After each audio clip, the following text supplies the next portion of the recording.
Le réalisateur de Die Hard et Predator n'a rien tourné depuis 2003 à cause d'un film.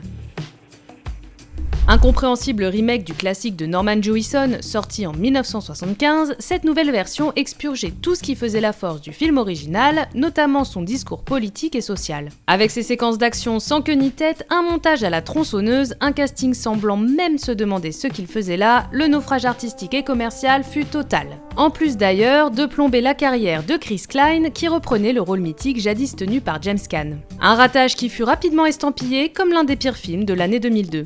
Dans les coulisses du film, le feu avait couvé sous la glace entre le cinéaste et le producteur Charles Roven, au point que McTiernan avait engagé un fameux et sulfureux détective privé, Anthony Pellicano, pour qu'il mette sur écoute le producteur. L'affaire a alors pris une tournure judiciaire. En avril 2006, lors d'une audience publique au tribunal fédéral de Los Angeles, McTiernan a plaidé coupable d'avoir menti au FBI lors de son interrogatoire sur son implication dans l'affaire Pellicano. Finalement condamné, il fit 328 jours de détention pour bénéficier d'une libération anticipée en février 2014. Devant payer des honoraires d'avocat astronomiques, comme souvent aux États-Unis, logiquement incapable de travailler, le cinéaste se déclara même en faillite durant son emprisonnement. L'époque de mes films est révolue, disait le réalisateur en 2015. Un constat amer pour celui qui reste persona non grata à Hollywood et ne semble hélas pas prêt de sortir du purgatoire dans lequel il est enfermé depuis bien trop longtemps. Depuis Basic, sorti en 2003, il n'a plus rien réalisé.